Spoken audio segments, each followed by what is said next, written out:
Delhi assembly ఎన్నికల వేళ రోజు రోజుకు పొలిటికల్ హీట్ పెరుగుతోంది. పార్టీల మధ్య పచ్చగడ్డి వేయకుండానే భగ్గుమంటోంది. బీజేపీ ఆమ్ ఆద్మీ పార్టీని టార్గెట్ చేస్తూ ఉంటే కీలక పరిణామం చోటు చేసుకుంది. అజిత్ పవార్ కు చెందిన నేషనలిస్ట్ కాంగ్రెస్ పార్టీ కూడా బరిలోకి దిగుతోంది.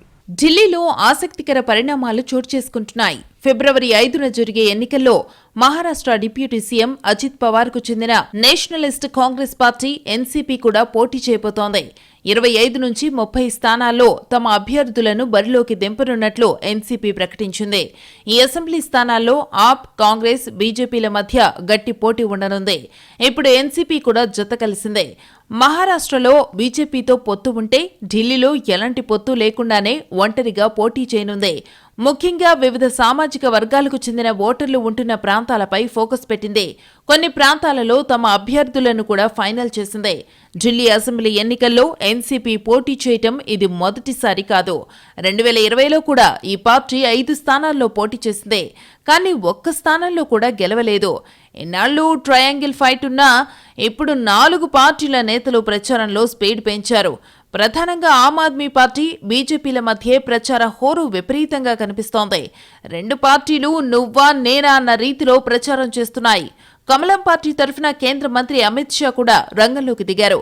దీంతో అమిత్ షాకు సవాల్ విసిరారు ఢిల్లీ మాజీ సీఎం, ఆప్ కన్వీనర్ అరవింద్ కేజ్రీవాల్.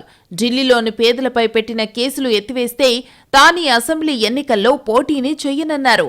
అంతేకాదు పేదల కాలనీల్లో కూల్చిన ఇళ్లకు తగిన పునరావాసం కల్పించాలని డిమాండ్ చేశారు. అంతేకాదు పేదలపై పెట్టిన కేసులకు సంబంధించి కోర్టులో కూడా అఫిడవిట్ దాఖలు చెయ్యాలని డిమాండ్ చేశారు. ఈ ఛాలెంజ్లకు ఒప్పుకుంటే తాను ఎన్నికల నుంచి తప్పుకుంటానన్నారు. కేంద్రంలో అధికారంలో ఉన్న బీజేపీ సర్కారు ఢిల్లీలో పేదల కోసం 5 ఏళ్లలో కేవలం 4,700 ఇళ్లు మాత్రమే నిర్మించిందని తెలిపారాయన. కానీ ఇప్పటికీ ఢిల్లీలో 4 లక్షల ఇళ్లు నిర్మించాల్సి ఉందన్నారు. బీజేపీ సర్కారు చేస్తున్న లెక్కలో ఇళ్లు నిర్మించాలంటే 1000 ఏళ్లు పడుతుందని ఎద్దేవా చేశారు. पिछले 10 साल के अंदर आपने जितने झुग्गी वालों को बेघर किया है, जितने झुग्गी वालों को उजाड़ा है, वो सारे कोर्ट में है. सारे कोर्ट के केस अगले 24 घंटे में वापस ले लो. निचली अदालत में, हाई कोर्ट में, सुप्रीम कोर्ट में दिल्ली के जितने झुग्गी वालों के खिलाफ तुमने केस कर रखे हैं, सारे केस वापस ले लो.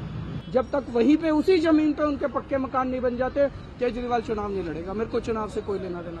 ఇప్పుడు ఢిల్లీ ఎన్నికల్లో మీ ఓట్లు అడుగుతున్నారు. ఎన్నికల తర్వాత ఇళ్లు కూల్చేస్తారంటూ ఢిల్లీ ప్రజలు అప్రమత్తంగా ఉండాలని కేజ్రీవాల్ హెచ్చరించారు. ఇటీవల జరిగిన మహారాష్ట్ర అసెంబ్లీ ఎన్నికల్లో బీజేపీతో కలిసి మహాయుతి కూటమిగా బరిలోకి దిగి విజయం సాధించింది. అయితే ఈసారి కూడా అజిత్ పవార్ నేతృత్వంలోని ఎన్సీపీ ఢిల్లీ అసెంబ్లీ ఎన్నికల్లో పోటీ చేయటం ప్రాధాన్యతను సంతరించుకుంది.